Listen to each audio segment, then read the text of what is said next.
Le damos la más cordial bienvenida a este programa de Aquí Entre Nos y como lo mencionó Roger, hoy está con nosotros el doctor Armando Alducin allá en Dallas. Roger, don Jonás, Rebeca, qué bonito tiempo vamos a estar pasando el día de hoy. Bienvenidos. Así es, bueno, saludamos a todos y saludamos a don Armando también. Qué bueno, don Armando, tenerlo nuevamente en el programa. Qué gracias bendición. por invitarnos, al contrario, muchas gracias a todos ustedes. Saludos allá en Costa Rica a todos ustedes también.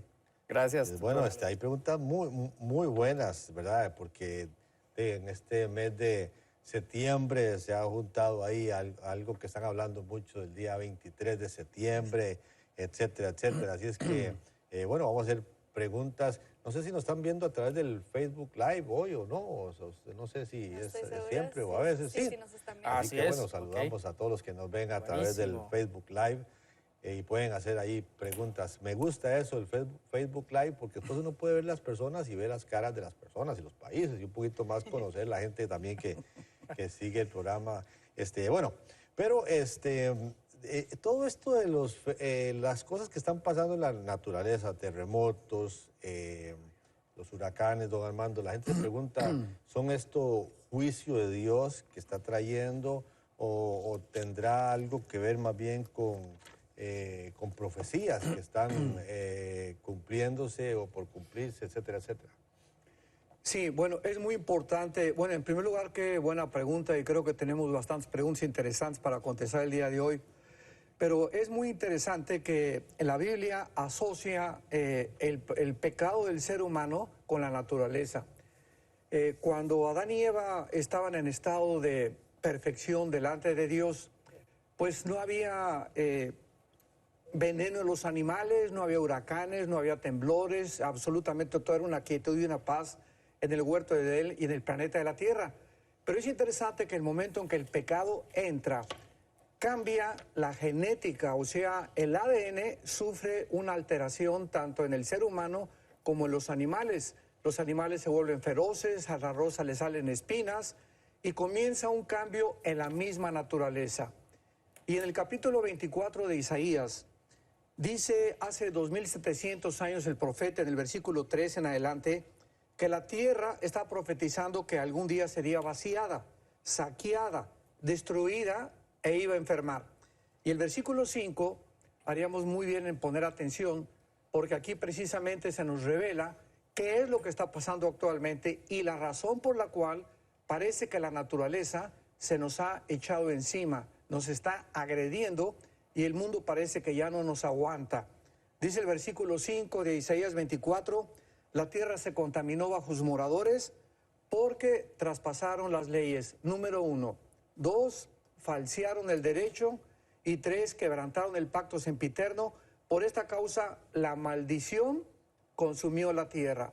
En otras palabras, pues Dios es un Dios que ha establecido leyes cósmicas en el universo, las leyes de la gravitación, las leyes del electromagnetismo, las leyes nucleares, la fuerza, la poderosa y la débil, y al mismo tiempo Dios ha establecido leyes morales, y estas leyes morales tienen que ser respetadas. Si yo voy caminando en una montaña y piso en equivocado y hay un vacío, la ley de la gravedad me atrae al centro de la tierra. Es inexorable esta ley, funciona a las 24 horas. De la misma forma, cuando nosotros violamos las leyes morales de Dios, tenemos que recibir las consecuencias.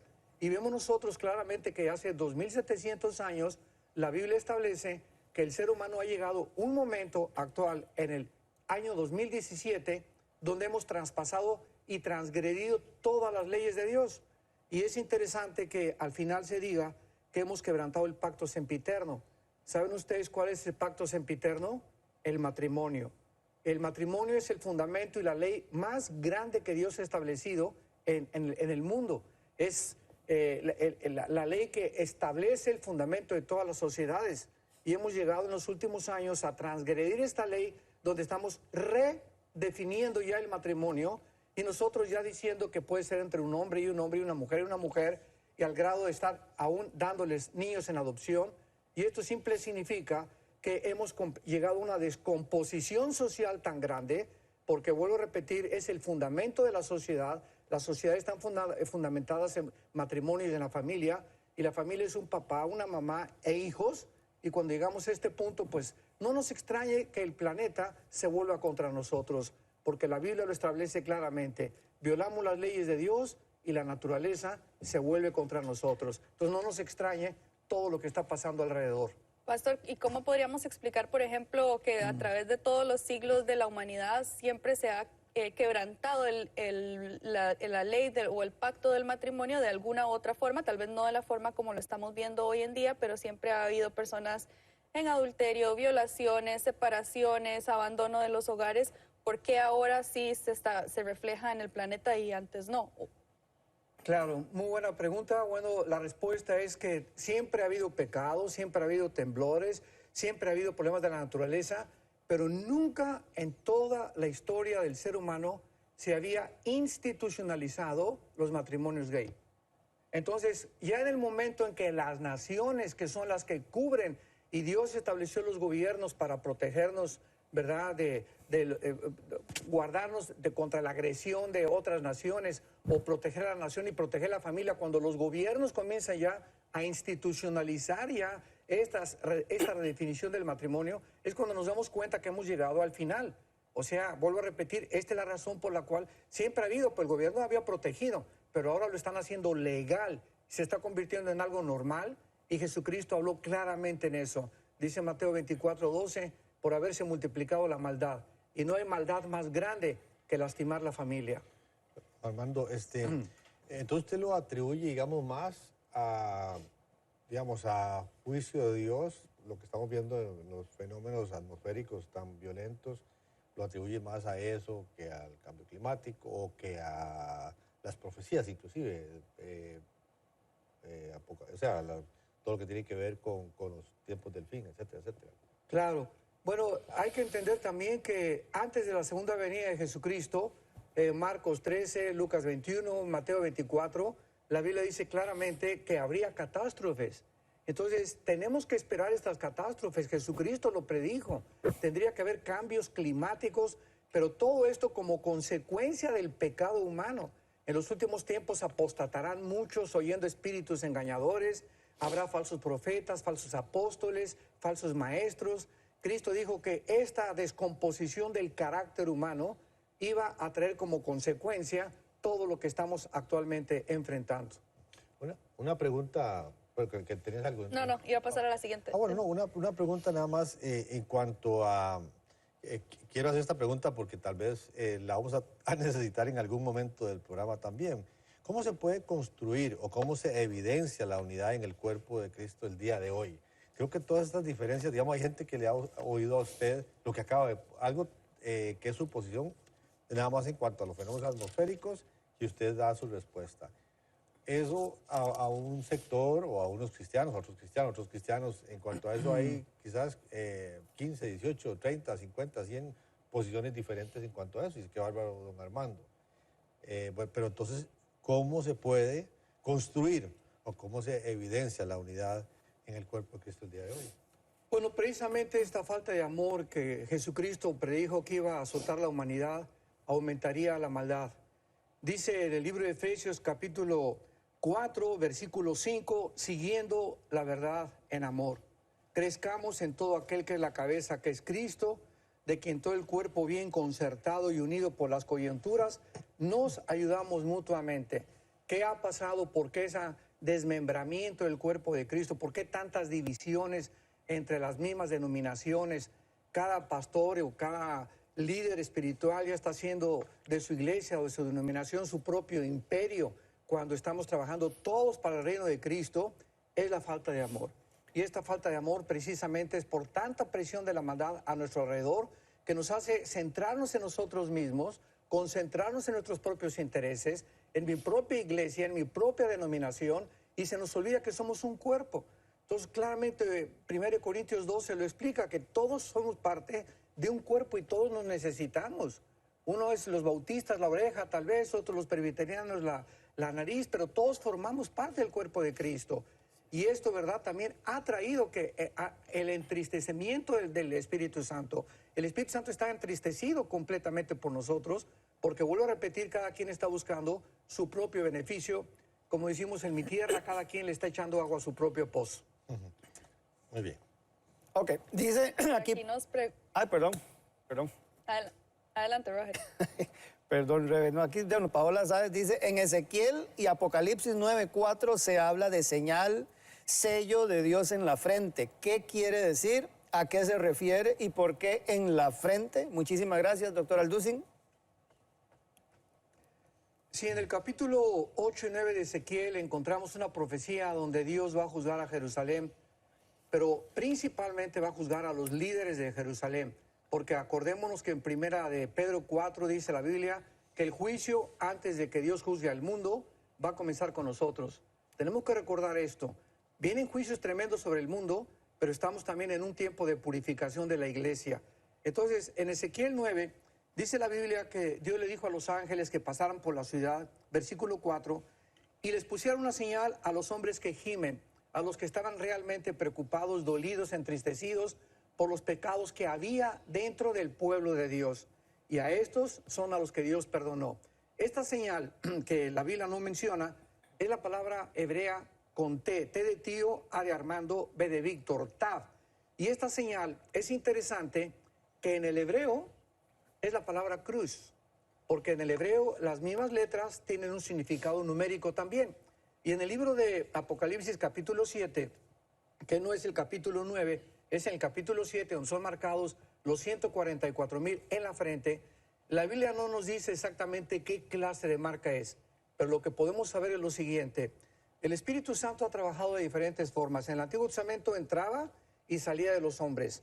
En el Nuevo Pacto ha entrado a nosotros a morar hasta el día de la resurrección. La salvación no la podemos perder, estamos sellados, la salvación es eterna y jamás nadie nos podrá separar del amor de Cristo, ni hay un juicio contra nosotros de condenación por el pecado, porque Jesús ya pagó por él. Y cuando la iglesia salga antes de la tribulación, ¿qué hace Dios? Regresa otra vez con su pueblo Israel. Romanos 9, 10 y 11. Entonces, el Espíritu Santo tiene que trabajar de manera diferente en el tiempo de la gran tribulación. ¿Cómo lo va a hacer? Ahora ya no es el sello interno como nosotros lo tenemos, sino va a ser un sello físico externo, tal vez porque estos 144,000 van a tener la necesidad de ser reconocidos entre ellos. Bien, aquí nos está preguntando, dice, ¿dónde quedó el jardín del Edén después que Dios sacó a Adán y a Eva? Bueno, el jardín del Edén era el medio ambiente perfecto. Lástima que Juan Carlos no está aquí, porque él no puede decir, él estuvo ahí. Bueno, sí, el jardín del Edén era un medio ambiente perfecto. Entonces, el momento que el hombre peca, un hombre imperfecto no podía vivir en un medio ambiente perfecto. Entonces, es lógico, ¿verdad?, que Dios los haya sacado del jardín del Edén y no tenemos ninguna revelación en la Biblia acerca de qué sucedió con el jardín del Edén. Lo único que sabemos es que se encontraba geográficamente en lo que ahora es la zona de Irak, en el Antiguo Testamento Babilonia, la tierra de Sinal o la tierra de los caldeos, pero tal vez desapareció ese medio ambiente porque ahí no había pecado, no había moscos, no había lluvia, no había animales ponzoñosos, etcétera, etcétera. Entonces, lo más lógico, ¿verdad?, es que Dios lo haya simplemente desaparecido. Si era un ambiente perfecto y no podía vivir el ser humano en un ambiente perfecto, ¿por qué estaba la serpiente en el ambiente perfecto? Bueno, porque Dios, dice la Biblia, ¿verdad?, por ejemplo, cuando el sol sale y el sol alumbra la basura no contamina a Dios. Los rayos del sol llegan, ultravioleta, y pueden pasar por la mugre y por un basurero, y nos damos cuenta que no pueden contaminar al sol. Entonces, la santidad de Dios, dice la Biblia también que en Job, Satanás se presenta delante de Dios, y la pregunta es, pero ¿cómo puede una persona indigna o una entidad pecaminosa como Satanás o Lucifer presentarse delante de Dios? La misma pregunta le hacían a Jesús. ¿Cómo puede el Mesías? ¿Cómo puede decir que es hijo de Dios y abraza a las prostitutas y abraza a los pecadores? Simplemente, ¿verdad?, porque el pecado no influye en Dios. No puede emanar ninguna fuerza negativa sobre la santidad de Dios. Entonces, esta es la razón por la cual Dios puede tener a Satanás enfrente de él, a Lucifer enfrente de él. ¿Por qué? Porque no lo contamina. El problema con nosotros es que si la fuerza espiritual no es más grande que la fuerza externa de los pecadores y tú permites que una muchacha o alguien se acerque a ti sin que tú tengas la fuerza espiritual, te contamina. Esa es la grande diferencia. Entonces, esta es la razón por la cual Dios prohíbe que un cristiano se case con una no cristiana, porque en el momento en que ya lo hace, ya violó la ley de Dios, ya se está debilitando espiritualmente y el mal va a influir en esa persona más que el bien. Dice Janet, Wow, pero... No, porque usted cree, o sea, está bien, yo no estoy y no abogo por el matrimonio de alguien que, ¿verdad? Es no cristiano con un cristiano, jamás, la palabra es clara en eso. Pero vamos, se casaron los dos y no eran cristianos ninguno de los dos. Se convierte ella o se convierte él. Usted dice que por mantener, o sea, porque si fuera cierto, yo no sé si comparto con usted, porque quiere decir que se convierte uno de los dos. Quiere decir que si el otro no se quiere convertir, van a tener que divorciarse porque esa separación tiene que existir, que es la misma que la no unión, porque si en el matrimonio influye más el del mal hacia el bien, yo creo que al revés, yo creo que influye más el del bien hacia el mal que el del mal hacia el bien. Entonces se convierte algunos dos. Me atrevo a pensar que muy posiblemente se va a convertir el que no era cristiano, que al revés, que se va a ir al mundo el cristiano, si se convierte uno de los dos en el camino. Bueno, vuelvo a repetir, ¿verdad? El momento que un muchacho, vamos a poner el caso del muchacho que es cristiano se casa con una muchacha no cristiana. No, ahí sí está mal. O viceversa. Ahí sí está mal. Sí, los dos eran... Exacto, ya él ya transgredió una ley. Ahora, ya casados, si este muchacho o esta muchacha se arrepiente, Dios lo puede convertir para el bien. Es lo que dice Corintios 7. Dice, porque el marido incrédulo es santificado en la mujer. O sea, mientras ella se haya arrepentido de haberse casado con él y ella comience a seguir al Señor ya casado con un incrédulo, Dios puede comenzar a trabajar indudablemente con ese marido que es incrédulo. Porque dice que si él no abandona el hogar, no se pueden divorciar. Ya estamos en lo mismo. Así es. Ok. Janet, pregunta a don Armando, ¿por qué se habla tanto de lo que sucederá el 23 de septiembre? ¿Cómo lo sustenta la Biblia?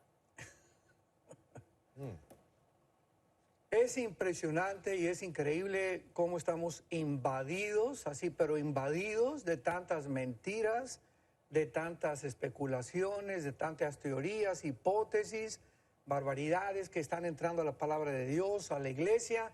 Y lo más triste es que los mismos cristianos lo están creyendo. La Biblia es un libro, vuelvo a repetir, sellado, como si tuviera un candado. Y no hay absolutamente ya nada que se le pueda agregar. En otras palabras, la revelación de Dios está completa. Ahora, lo que necesitamos no es más revelaciones.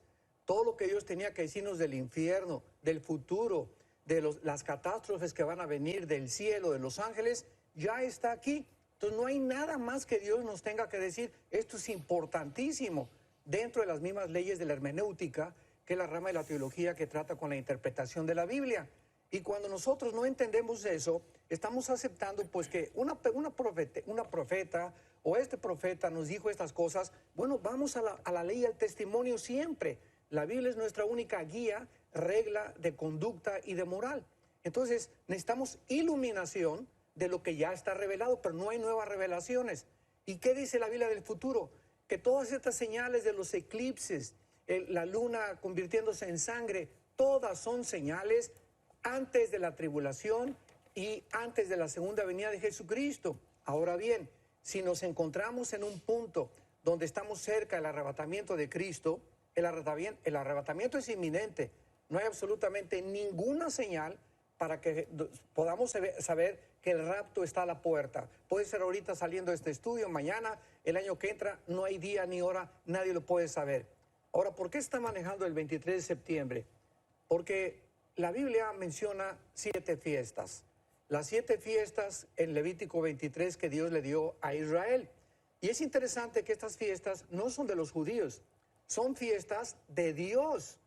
Él está celebrando estas fiestas y se las está dando a su pueblo, o se las dio a su pueblo, para que ellos pudieran comenzar a discernir a través de las 7 fiestas su programa cronológico y descubrieran a Jesucristo. Porque Jesús se encuentra detrás de todo. Desde el capítulo 1 del Génesis hasta el Apocalipsis, Jesús es el espíritu de la profecía. Ahora bien, la primera fiesta fue la Pascua, la cumplió Cristo. Los panes sin levadura, los primeros frutos la cumplió Cristo y la cuarta fue, ¿verdad?, la muerte de Cristo en la cruz del Calvario con la venida del Espíritu Santo en Pentecostés. Estas 4 fiestas ya se cumplieron y todas tenían lugar en las primeras lluvias, que es marzo, abril más o menos, la primavera, el mes de Nisan. Faltan 3 fiestas. ¿Cuáles son? Rosh Hashanah, que es la palabra que encabeza el año nuevo de los judíos, y es la fiesta de las trompetas. La segunda es la expiación, que viene 40 días después de los últimos días de julio para entrar a septiembre, y faltan los tabernáculos, que vamos a celebrarla cuando Cristo venga. Ahora están todos relacionando de que las trompetas o Rosh Hashanah, como sucede entre el 20 y el 23 este año de septiembre, pues que va a suceder algo por la cuestión del eclipse y de los huracanes que están cayendo, pero la Biblia no nos menciona absolutamente nada. Y usar Apocalipsis 12 como lo están usando, de que apareció una gran señal, una mujer vestida del sol con la luna debajo de sus pies, aquí lo dice claramente, era una señal para los judíos, por el amor de Dios, no para la iglesia. Aquí estamos hablando ya del tiempo de la tribulación, donde no está la iglesia. Y esta señal es la constitución o la institución del Estado de Israel en un día formado en 1948 como una señal a los judíos de que estamos acercándonos a la venida del Mesías. Y lo dice aquí claramente, ¿verdad?, que el dragón estuvo siempre dispuesto a impedir que naciera Israel, porque esta mujer de Apocalipsis 12 es Israel. Entonces están sacando de su contexto, usando textos sin que tengan que relacionarlos con el libro de Daniel y con el libro de Ezequiel. Usar un texto de Apocalipsis sin conocer Daniel y Ezequiel es caer en barbaridades y en herejías. Entonces es increíble que se esté usando Apocalipsis 12 para relacionarlo ahora con el fin de semana del 21 al 23 de septiembre. Entonces, ¿qué está pasando? El diablo está sembrando pánico en el pueblo de Dios. O sea, usted no está haciendo planes para el 23. Para nada, yo voy a seguir durmiendo como duermo mis 8 horas diarias. Tranquilo, ¿verdad? El Señor, mi pastor, nada nos faltará. No tenemos por qué estarnos estresados. Y si viene, pues ya estamos listos. Pero el diablo quiere provocar pánico, quiere intranquilidad, quiere alterarnos. No, pues ahora en qué voy a invertir, ahora esto y el otro. Pues vamos a casarnos. Muchos me han dicho, acabo de llegar anoche de Bogotá, de Colombia, y cantidad de jóvenes, pues ya nos queremos casar esta semana porque el Señor viene el sábado. Ay, no. Entonces imaginémonos nada más todas las cosas que están sucediendo, ¿no? Otros, pues vamos a divorciarnos antes de que venga el Señor, ¿verdad? Ahí nos toca estar allá, Ándale, sí. allá por la eternidad juntos. Por favor, regresemos a la palabra de Dios, por el amor de Dios. Una pregunta ya hacia usted, don Armando. En caso de que usted fielmente creyera y digamos que estamos 99% seguros de que usted la está pegando, si usted creyera que es el 23, si usted creyera que el fin del mundo es el 23, don Armando, ¿qué haría de aquí al 23? Hoy estamos, ¿qué? A 19. 19, sí. 19 de septiembre, faltan 4 días. ¿Qué haría don Armando si usted, digamos que usted, usted sabe que nos vamos y ¿qué haría? Bueno, voy a Hoy, repetir. mañana, pasado. Sí, voy a repetir las palabras del gran evangelista D.L. Moody a principios del siglo XX, que le hicieron la misma pregunta. Y él contestó, seguiría haciendo todo lo que estoy haciendo, ¿verdad? Seguiré desayunando, comiendo, cenando. Desde luego, ¿verdad? Que si tuviéramos el auto de seguridad, pues es que siempre debemos estar cerca del Señor y más en estos tiempos. Pero yo sí lo digo con todo mi corazón, creo que es un tiempo, sea o no sea este fin de semana, ¿verdad? Y yo estoy seguro que no va a ser. Es tiempo de acercarnos más que nunca a Dios. Más que nunca. Examinar nuestros corazones y trabajar más, e invertir más en el reino de Dios. Sí, pero en lo práctico, don Armando, usted diría... En lo práctico, yo primero, bueno, me gustaría un último almuerzo con Jonás, porque nos pasamos discusiones muy bonitas y salí a almorzar otra vez. Ojalá esté yo en la agenda. No quiere verlo el último día. Usted también diga, con quien menos quiero almorzar. No, pero usted dice, no, un almuercito con Jonás para discutir, ¿verdad? Discutir si será ahora, el sábado o no, me gustaría. Salir con mis hijos, llamar a mi mamá o llamar a mi papá, qué sé yo, cosas que usted ya en lo personal, usted dice, wow, me quedan 4 días, me gustaría hacer esto, o no me quisiera ir sin esto. Hace algún tiempo estábamos en un retiro de jóvenes en México y estábamos lejos de la Ciudad de México, casi en la montaña. Estuvimos ahí casi una semana con un grupo de jóvenes hace muchos años y me hicieron una pregunta muy buena relacionada con la pregunta que tú me acabas de hacer. Y me preguntaban los jóvenes, ¿qué haríamos si estuviéramos acá apartados de la sociedad y a alguno de los jóvenes les diera rabia? Por ejemplo, y que se comiera a manifestar y lo tendríamos que amarrar a un árbol, ¿lo mataríamos? ¿Evitaríamos que o lo veríamos ver sufrir? Y la respuesta que el Señor me dio en aquel tiempo fue la siguiente. Creo que en el momento en el que sucedan las cosas, debemos estar seguros que Dios nos dará la sabiduría para saber qué hacer. Entonces muchas veces nos queremos adelantar. ¿Qué haríamos? La respuesta es no sé. Pero si fuera así, estoy seguro que Dios nos diría, si debo ir a cenar contigo antes del trabajo. Pastor Carpo Karina le pregunta, ¿por qué no prospero? No sé. O sea, desgraciadamente, ¿verdad? No solamente hay que predicar. Una verdad en la Biblia llevada al extremo es una verdad inflada y se convierte pues en algo, ¿verdad?, que distorsiona completamente la palabra de Dios. Y claro que Dios quiere la prosperidad. Dice en Juan, yo quisiera que tú prosperaras en todo. Dios le dice a Josué, si tú meditas día y noche en este libro de la ley, serás prosperado en todo. Entonces hay que predicar también las condiciones de la prosperidad. Entonces esta persona que me está diciendo que no prospera, tendríamos que platicar 45 minutos, una hora, ve con tu pastor y cuéntale tu vida, ¿verdad? Si eres fiel con tus diezmos, si eres fiel con tu esposa, si eres fiel en tu trabajo, si eres una persona que pagas tus impuestos, etcétera, etcétera. Entonces hay muchas causales por las cuales no podríamos saber por qué no prosperas. Sí.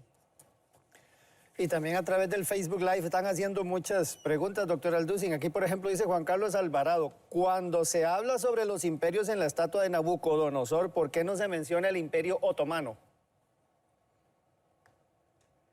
Bueno, el imperio otomano no es mencionado porque precisamente el cuarto imperio, tanto el capítulo 2, 7 y 8, es Roma, que simboliza las dos piernas que fueron la división del Imperio Romano en el año 325 después de Cristo en Constantinopla y Alejandría.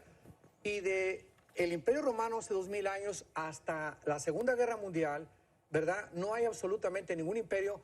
Los otomanos se levantaron por 400, 500 años, pero nunca se convirtieron en un imperio que pudiéramos caracterizarlo como un imperio como el romano, como el griego, como el medo-parso, como los babilonios, o los de Irak, que es Babilonia, porque duró aproximadamente como 450, casi 500 años. En 1923, los ingleses, después de que pierden la guerra, ganan los alemanes, los ingleses derrocan completamente al Imperio Otomano y los ingleses comienzan a gobernar el Medio Oriente hasta 1948, que se declara la independencia del Estado de Israel. Ahora bien, muchos creen, ¿verdad? Y lo podemos tener en otra conversación, de que el anticristo definitivamente va a surgir de Siria, entre Siria y Irak, que el anticristo va a ser musulmán. ¿Cómo se puede compaginar esto con las evidencias que también parecen que va a ser judío? Bueno, aquí me llevaré ahorita 10, 15 minutos para explicar, pero simplemente el Imperio Otomano no aparece porque no está considerado en la Biblia como un imperio que jamás, en estos 500 años, no persiguió a Israel porque Israel estaba fuera de su tierra. Entonces, los imperios que se consideran que forman parte de la cronología de la historia que se relata en el libro de Daniel, son imperios todos desde el asirio, egipcio, babilonio, persa, los griegos y los romanos que persiguieron a Israel. Y los que no han sido tomados en cuenta porque en este periodo Israel no existía como nación. Muy bien. Ahorita con todos estos huracanes y eventos así, ¿puede uno orar y ordenarle a un huracán que se mueva? ¿Puede uno ordenarle a un ángel que actúe como Jesús lo hizo en la tormenta? Que yo sé que no le habló a los ángeles, le habló a la tormenta. ¿Tenemos ese tipo de autoridad o no?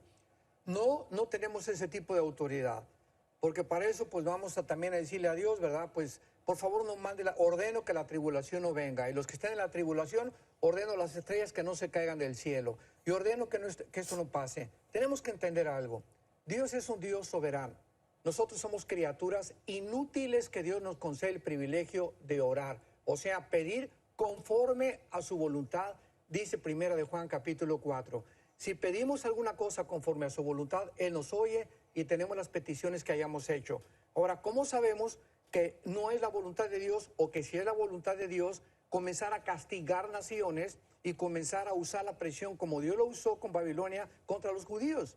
Leamos simplemente Daniel capítulo 1. Dios manda a Nabucodonosor por órdenes de Dios poder destruir Jerusalén, porque había detrás de esta orden un instrumento que era Nabucodonosor para castigar a su pueblo. El faraón de Egipto. Imagínense ustedes, vamos a orar para que el faraón de Egipto no nos persiga o para que nos deje de perseguir. Era la voluntad de Dios endurecer al faraón porque lo estaba usando como un instrumento. O José hubiera orado también, pues yo te pido que mis hermanos no me toquen, pero los hermanos lo venden, los hermanos lo entregan a una caravana, Josué es metido a la cárcel, Josué sufre durante casi 4 o 5 años porque era la voluntad de Dios detrás de la maldad que se escondía de muchas acciones. Entonces cuando decimos nosotros, huracán te reprendo y te ordeno, etcétera, etcétera, espérame un momentito, ¿cómo tú sabes que no es la voluntad de Dios? Más bien, Señor, Padre nuestro que estás en los cielos, hágase tu voluntad. Te pedimos que nos guardes, que nos protejas, que en medio de esta situación podamos discernir tu voluntad, pero no tenemos esa autoridad. No somos dioses. Y cuando Jesús le habla que podemos hablarle a una montaña que se mueva y que sea echada al mar, ¿a qué se está refiriendo entonces? Bueno, yo podría desafiar a cualquier persona y que le dijera a esa montaña y que alguien me dijera, fue exactamente y le hablé y se movió la montaña. Jesús está usando aquí un lenguaje figurado.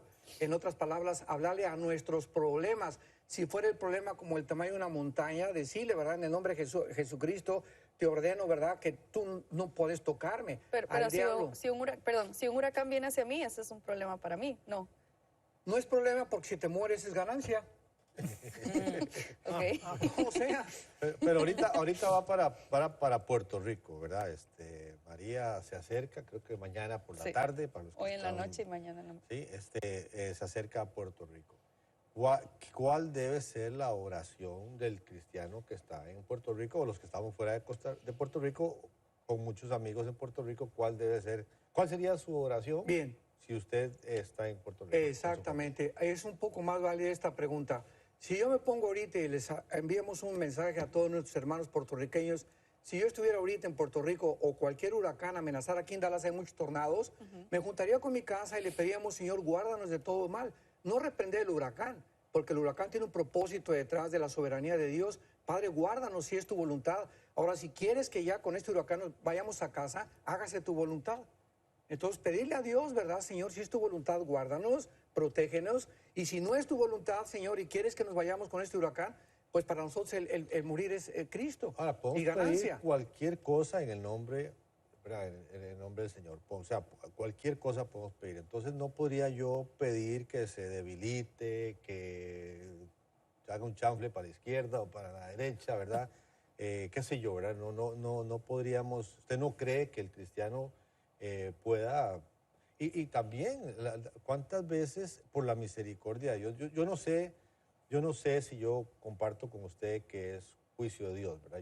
O sea, porque casi que le escucho y está usted diciendo estos son, al ser consecuencia del pecado, es juicio de Dios lo que está viniendo. Definitivamente. Porque yo no sé, yo comparto en absoluto lo que usted está diciendo, pero respeto mucho. Y es importante también saber esto, que aun cuando hablamos que son juicios de Dios, no significa que todos los que mueran estén juzgados por Dios.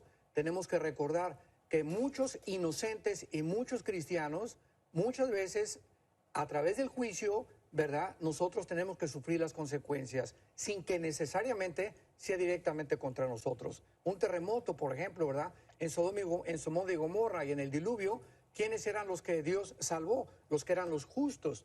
Entonces, siempre debe ser nuestra oración. Yo no sé si es un juicio de Dios o no es un juicio de Dios, o hasta qué punto Dios le dio libertad a Satanás para poder dañar. A Job le dio permiso de destruir todas sus cosechas y todas sus propiedades con fuego, porque él tiene control de la energía, Satanás. Entonces tendríamos que discernir si es de Satanás o es de Dios.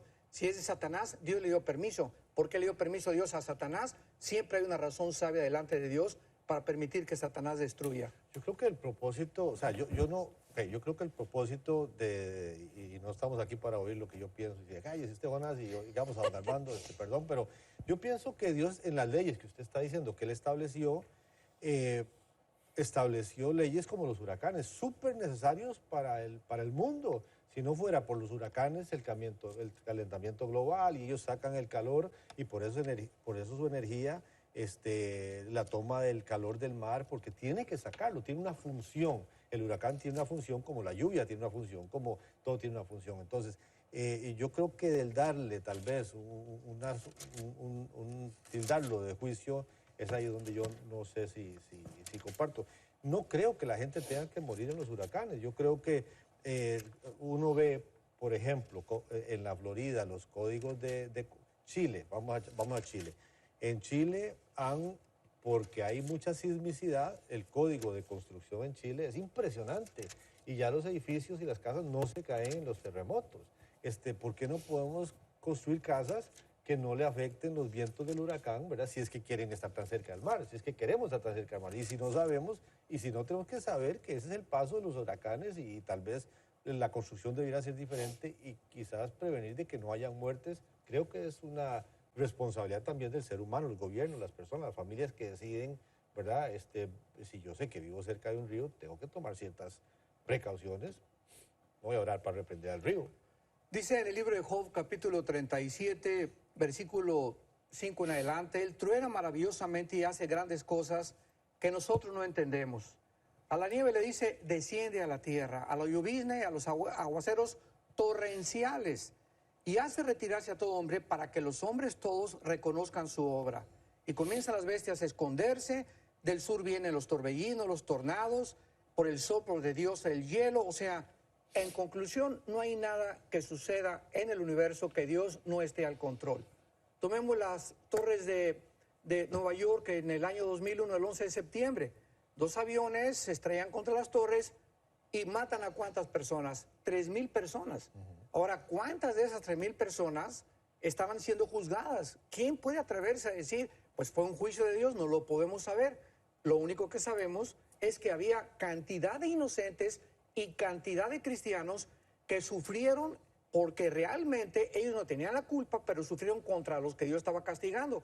¿A quién estaba Dios enjuiciando en el ataque de las Torres Gemelas? A la nación de Estados Unidos. Fue una señal que Dios envió al país donde se abría por primera vez la protección de Dios y el enemigo. Todo en el Antiguo Testamento vemos que cuando Salomón se enojaba, cuando David pecaba, le levantaba enemigos. Entonces, de las Torres Gemelas son atacadas porque fue la primera señal en este siglo donde yo le estaba diciendo, ustedes tienen que comenzar a enmendar sus caminos y les he abierto la protección y el enemigo ya está en su tierra. Entonces, al mismo tiempo, ¿cuántos no murieron que eran inocentes? Pero fue un juicio de Dios en las Torres Gemelas también. Contra la nación, no contra las personas de los edificios. Entonces, en conclusión, cuando viene una tragedia, puede ser que alguien se muera porque está siendo juzgado por Dios o porque Dios usa ese ataque o ese elemento natural para que la persona se muera en ese tiempo. Básicamente, si entiendo. Hay algo que tenemos que recordar, es que todos estamos sentenciados a muerte. Dice en Hebreos 9:27, porque está establecido que tengamos que morir. Ahora, fíjense usted lo que pasa. Si se mueren 200 personas en un avión, se les llama tragedia. Si se mueren 200,000 en el tsunami de Indonesia, se le llama tragedia. Pero todas esas personas, tanto en el tsunami como en el avión, se iban a morir algún día, ¿o no? Pero cuando se mueren juntas, se les llama tragedia. Ahorita están muriéndose millones de personas individualmente en hospitales de cáncer, etcétera, pero no se les llama tragedia. Se les llama tragedia cuando morimos juntos. Esto es muy interesante. Pero recordemos eso, todos tenemos que morir. Ya sea juntos o no juntos, todos estamos sentenciados a muerte. Y la pregunta no es cómo vamos a morir, ni cómo vamos a proteger de los huracanes, sino, ¿estás tú preparado para encontrarte con tu Dios a la hora de tu muerte? Pero no aprovechamos el momento más bien, y hay preguntas muy interesantes que siguen, pero ¿por qué no aprovechamos la oportunidad para que personas que no han entregado su vida a Cristo puedan hacer esa decisión ahorita?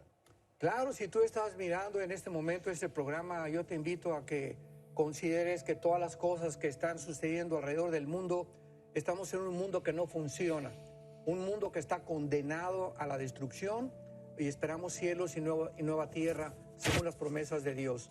Es un tiempo en el que tú debes de considerar ya seriamente tu estado enfrente de un Dios que puedes enfrentarte como tu Salvador o como tu juez. ¿Por qué no le dices a Dios, aprovechando este momento, estas palabras con todo tu corazón? Dios, te pido perdón por mis pecados. Me arrepiento con toda mi vida de todo mi pasado. Sé que no tengo el poder yo de cambiar. Por eso vengo a tu cruz, creyendo que con la sangre preciosa de tu Hijo, tú tienes el poder de lavarme, de santificarme, de perdonarme y darme una seguridad eterna del perdón de mi vida. Señor Jesucristo, creo que a los 3 días resucitaste de los muertos y como creo que vives, en este instante te pido que entres a mi corazón como mi Señor y mi Salvador. Dame el poder de vivir para ti y la corta vida que nos queda, saber que no importa la forma como tú me llames a casa, te pertenezco, porque nada ni nadie, jamás, nunca me podrá separar de tu amor. En el nombre de Jesús, amén. Si hiciste esta oración, al pie de tu pantalla una dirección electrónica a la cual puedes ingresar. Ahí hay algunas herramientas que te pueden servir en este momento tan importante y tan especial que has tomado esta decisión. Y bueno, y siguen las preguntas a través del Facebook Live. Dice GQ Karen, a través del Facebook, ¿por qué antes Dios hablaba con el hombre y ahora tenemos que sentirlo de distintas formas? Ya no como antes escuchar su voz. ¿Doctor Armando? Dice Hebreos 1, versículo 1. Dios, habiendo hablado muchas veces y de muchas formas, a través de los profetas, a través de sueños, visiones, bajo el antiguo pacto, ahora, bajo el nuevo pacto en el cual nos encontramos, nos ha hablado por su Hijo, a quien constituyó heredero de todo y por quien asimismo hizo el universo, el cual siendo el resplandor de su gloria y la misma imagen de su sustancia, y habiendo hecho y continuado y sustentado las cosas a su alrededor del universo, ahora nos ha dado la seguridad de nuestros pecados. Entonces, Dios ha hablado de diferentes formas, pero en el Antiguo Testamento Cristo no había bajado. Por eso dice en Juan 1:18 que la ley fue bajo Moisés y la gracia bajo Jesucristo. Esto no significa que no ha habido gracia en el Antiguo Testamento, simplemente que ahora hay la gracia porque ahora los pecados no son cubiertos. Nuestros pecados ahora son perdonados completamente. Antes de Cristo eran cubiertos nada más. Entonces, la gracia de Dios se manifiesta con la muerte de Cristo y ahora Dios nos deja que podamos, a través de su palabra, que no estaba completa en el Antiguo Testamento, tener una relación en espíritu y en verdad. Y recordemos que el justo vive por la fe, no por la vista. Ahora los cristianos están, ¿verdad? Pues si yo no veo un milagro, no me voy a convertir. Espérame un tantito. La conversión no es por ver milagros, la conversión es por el oír. Primera de Pedro 1:23. El oír es por la palabra y por la palabra de Dios, siendo renacidos por la semilla incorruptible. Nunca un milagro nos va a dar la nueva naturaleza. Es la Biblia, el Evangelio, el que transforma nuestra naturaleza. Karin de Hernández nos dice, Pastor Armando Alducin, quiero que me explique el hablar en lenguas. Este tema sigue siendo un misterio para mí. Quiero entender este tema. ¿Es vigente el hablar en lenguas? Disculpen mi ignorancia. No quiero pecar por desconocer la verdad. Muy buena pregunta. Y la Biblia dice en 1 Corintios capítulo 12 claramente, ¿verdad?, que Dios tuvo que regular los dones espirituales en esta iglesia de Corinto, que es y fue la peor de todas las iglesias del Nuevo Testamento.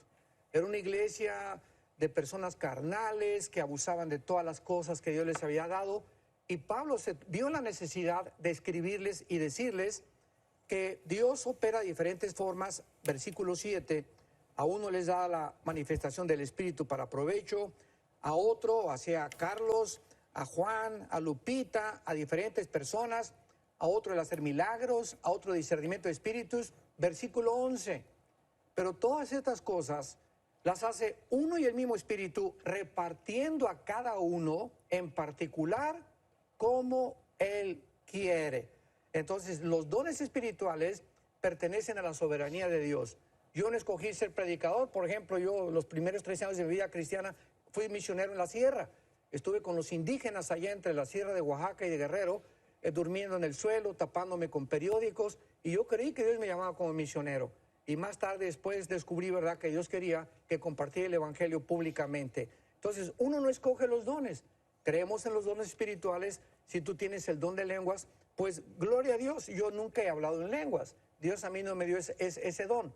Ahora, llegar al grado de decir que si uno no habla en lenguas, no tiene al Espíritu Santo, eso ya es una herejía completamente. Porque entonces al decir que si no hablas en lengua no tienes al Espíritu Santo, entonces hay cristianos que tienen el Espíritu Santo y hay cristianos que no tienen el Espíritu Santo. Es dividir, mutilar el cuerpo de Cristo. Entonces el don de lenguas es un don que se usa, y dice Pablo aquí en Corintios 14, que en las asambleas o el domingo nadie habla en lenguas, y que si alguien habla en lenguas, versículos 26 y 27, sea con intérprete y uno por uno, no todos al mismo tiempo. Ahora, si no estás el domingo en la iglesia y estás en tu casa y se juntan a hablar en lenguas, no hay ningún problema. Pero el problema está que si hablamos todos el domingo en la iglesia y entran incrédulos, dice la Biblia, versículo 23, si hablan todos en lenguas, van a decir que están locos. ¿Por qué? Porque la gente del mundo entra a la iglesia y comienzan a hablar en lenguas y no saben qué está pasando. Entonces, hay que entender que no fueron dados para nuestra edificación, sino para edificación a los demás. Muchas preguntas ingresando a través del Facebook Live también. Dice Linda López, Pastor Alducin, ¿es usted judío? ¿Judío? Bueno, dice en Romanos capítulo 2 que no es judío el que desciende étnicamente de Israel, sino el que ha sido circuncidado en el corazón. Y cuando decimos, si eres judío, la pregunta es, ¿qué significa la palabra judío? ¿Qué significa hebreo y qué significa israelita? Muchas veces porque creen que yo traigo la estrella de David, creen que soy judío. Bueno, somos judíos en el sentido que la palabra judío viene de Yehudín, que significa alabanza. Entonces dicen Juan 4 que todo aquel que adora a Dios en espíritu y en verdad, ese verdaderamente es adorador. Entonces realmente en un sentido todos los cristianos somos adoradores porque adoramos a Dios en espíritu y en verdad.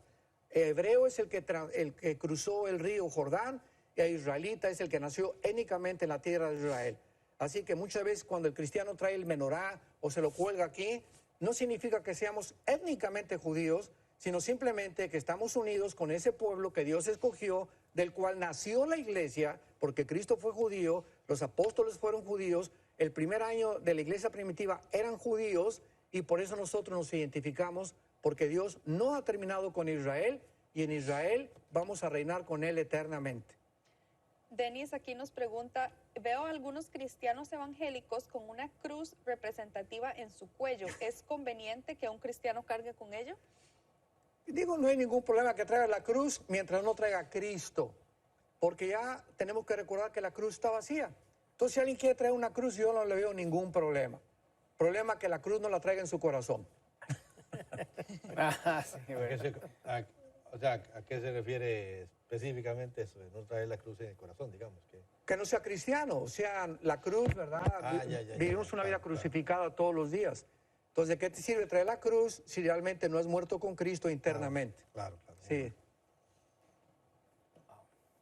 Por aquí hay otra pregunta. ¿Por ahí tiene alguna pregunta en Costa Rica? Sí, por aquí tenemos otra, dice Julio. Doctor Armando, cuando uno muere y en caso de ir al cielo, uno mismo junto a su familia terrenal, ¿conservaremos ese vínculo como de esposa, hijo, hermano? Y dice, ¿y qué edad tendremos? Bueno, es una pregunta difícil porque tampoco la podemos contestar. Sabemos que en Isaías 65 dice que en el milenio vamos a continuar reproduciéndonos y que ya no darán a luz para maldición. Y claro que a veces usan Mateo 22, no, es que Cristo dijo que en la resurrección seríamos como los ángeles, y tenemos que recordar algo. Si no entendemos escatológicamente la cronología del programa de Dios, son en estos errores en los que caemos.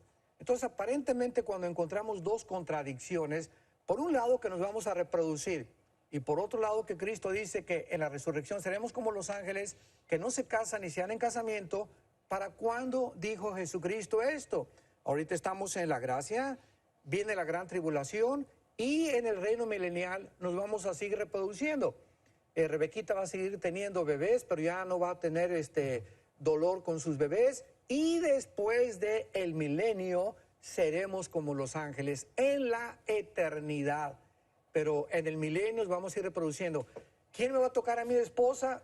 Voy a decir una cosa sinceramente. Yo creo que todos los matrimonios que nos hemos amado durante esta vida, sinceramente, y que hemos formado una familia verdaderamente santa delante de Dios, tal vez Dios nos dé la oportunidad de continuar en la otra vida. No lo sé. Esa es una opinión personal. Pero a otros les va a tocar un descendiente de David. Así que las solteras que nos están escuchando, ¿verdad? No se apresuren. A lo mejor les va a tocar por ahí un galán que no te imaginas. Y si no te toca en esta vida, ¿verdad? Pues espera al que viene por ahí, que va a ser un gansito marinela. Ok. Jackson Carrera nos dice, ¿es que Dios quiere prevenir el mal, pero no es capaz? Entonces no es omnipotente. Es capaz, pero no desea hacerlo, entonces es malévolo. Sí, esta serie de filosofía y de postular estas cosas de esta manera, bueno, si Dios es tan fuerte para levantar una piedra y no puede levantarla, entonces no es tan fuerte como fuera. Tenemos que hacer una cosa, recordar una cosa, no es que Dios no sea capaz de terminar con el mal. Simplemente dice en 2 de Pedro capítulo 3 que Dios está esperando para que todos procedan al arrepentimiento. Una persona me hizo esa pregunta, iba saliendo yo de una conferencia y al subir el elevador se acercó y me dijo, oiga, dígame usted, ¿Dios es todopoderoso? Le dije, claro que sí. ¿Y Dios puede hacer lo que Él quiera? Amén, claro que sí. ¿Y por qué no acaba con el diablo y acaba con el mal? Y le contesté, porque dele gracias que porque comenzaría con usted. Así, ¿verdad? Que todas las gentes que hacen esta pregunta, como Richard Dawkins, que va a ir a Colombia, por cierto, ahora en diciembre, que es el ateo número 1 ahorita y el más respetado en el ateísmo, qué triste, va a recorrer 4 ciudades en Colombia. Yo les dije ahora a los pastores en Bogotá, tenemos que hacer contrarrestar este veneno que este señor va a inyectar en las universidades y está infectando las mentes de los jóvenes. Vamos a hacer programas contra el ateísmo y demostrarle a este señor que filosófica, genética y biológicamente está completamente equivocado. Ya dejemos a un lado, ¿verdad?, las verdades inexorables de la Biblia. Entonces, cuando decimos que Dios no puede acabar con el mal, es simplemente porque desconocemos cuál es su programa. Él va a terminar con la maldad. Está en Apocalipsis capítulo 11 y ahora vendrá Cristo para acabar con los reinos y la maldad, pero en el tiempo de Dios, no en el tiempo de nosotros. Rubencito dice, mi pregunta ¿es correcto llamar al Señor Jesús, Yeshua, Emmanuel? ¿Qué considera, pastor? Llámale como quieras. Si eres en italiano, ¿verdad? Jesucristo. Si estás aquí en México, Jesús. Si estás en Israel, Yeshua. Pero cuando ya se impone una forma de, pues es que su nombre es Yeshua, y no es María, sino es Miriam, y no es Yahweh, sino es Jehová, recordemos que Dios ve el corazón. Entonces, ¿qué importa como tú le digas? Lo que importa es la actitud de tu corazón. No hay una regla para que diga, pues Jesús se le tiene que llamar en el original Yeshua porque es el Salvador, en hebreo. Aquí le llamamos Jesús, los italianos tienen otro nombre, los alemanes, pero todos coinciden en que es Jesús, que significa el Salvador. Llámelo como quiera, pero llámelo. Pero llámelo, pero sí, una traducción en cada... Muy bien, excelente. Muy bueno eso. Sí, muy bueno, pero llámalo. Llámalo. ¿Y qué hay de la controversia que a veces existe con los árabes que dicen, bueno, no, pero el nombre de Dios, o para referirse a Dios en arameo o en árabe, es Alá? Usan, no sé si tienen alguna información de eso. Claro, ahí ya es otra cosa. Ya no es Jesús, ¿verdad? Ahora dicen que pues Dios es, o sea que el Dios Jehová de Israel es el Alá de los árabes y de los musulmanes, es el Dios de los hindúes, los budistas en primer lugar son ateos porque los budistas no tienen Dios. Entonces esto es una barbaridad también. Dios es el Dios de Abraham, de Isaac y de Jacob. Es el Dios y Padre de Jesucristo. Por eso en Juan 17 Cristo vino a decir, para que te conozcan a ti, observemos lo que dice, al único Dios vivo y verdadero, y a Jesucristo a quien tú has enviado. Entonces nadie puede decir conozco a Dios sin antes conocer al Hijo, porque es el Hijo el que vino a revelar al Padre. Entonces cualquiera que invoca el nombre de Dios sin antes haber tenido una relación con Cristo, no es el Dios de la Biblia. Entonces los judíos tampoco estarían diciéndole a Dios. Digamos, esta es la pregunta. O sea, yo entiendo que el Alá de los musulmanes es el Dios de ellos. Sí, no, ok. Pero es el Dios, era el Dios de Ismael, nuestro Dios. Bueno, es que los musulmanes dicen... Porque yo puedo creer en el Dios de Abraham y negar al Jesucristo del Dios de Abraham. Yo puedo. No se puede. No, digamos, yo puedo creer, sí, claro. Los judíos los lo judíos hicieron, ¿no? lo hacen, los judíos. Creen en nuestro Dios, pero no creen en nuestro Mesías. A eso es lo que estoy... Entonces, yo puedo creer en mi Dios, pero no creer en nuestro Mesías. Entonces estoy mal. Estás mal. Correcto. No Sí. estoy diciendo que estoy bien. Pero si ellos creen en el Dios, si ellos creen en el Dios de Abraham, que también es el de Ismael, pero no creen en nuestro Mesías, ahí no está el problema. No que no estén creyendo en el Dios de Abraham. Sí, es que el Dios verdadero, Cristo lo vino a revelar. No, estamos... Sí. clarísimo. Sí. Dice en Juan 11, versículo 27, nadie conoce al Hijo sino al Padre, ni al Padre, o sea, al Dios verdadero, sino al Hijo y aquel a quien el Hijo lo quiera revelar. Entonces, si un judío dice, bueno, es que nuestro Dios es Yahweh, es un Yahweh distorsionado, es el de la Torá, que no le creen que se reveló en el Hijo. Si no creen en el Hijo, están adorando a un Dios en el cual no hay ninguna relación. Por eso el judío tiene que convertirse a Yeshua para que pueda aceptar por el Padre. Porque el que no recibe al Hijo está adorando a un Dios falso. Don Armando, usted va a estar por aquí en Dallas estos días, porque hay tantas preguntas. Sí. Y gente está comentando, ¿será que nos puede acompañar? Aquí estamos ya para servirles con mucho gusto. Ok, bueno, entonces vamos a hablar después del programa para ver cuándo nos puede volver a acompañar. Ahorita tal vez nos tomamos un cafecito. Pensamos muy diferente, don Armando y yo, pero tenemos una excelente amistad. Viera, me manda chistes muy bonitos, me manda cosas que me edifican también. Hoy se van a ir a comer juntos. Hoy se van a ir a comer juntos. Sí. Antes del sábado, porque es el 23 de sábado. Así que gracias por permitirnos estar en su casa y bueno, son opiniones.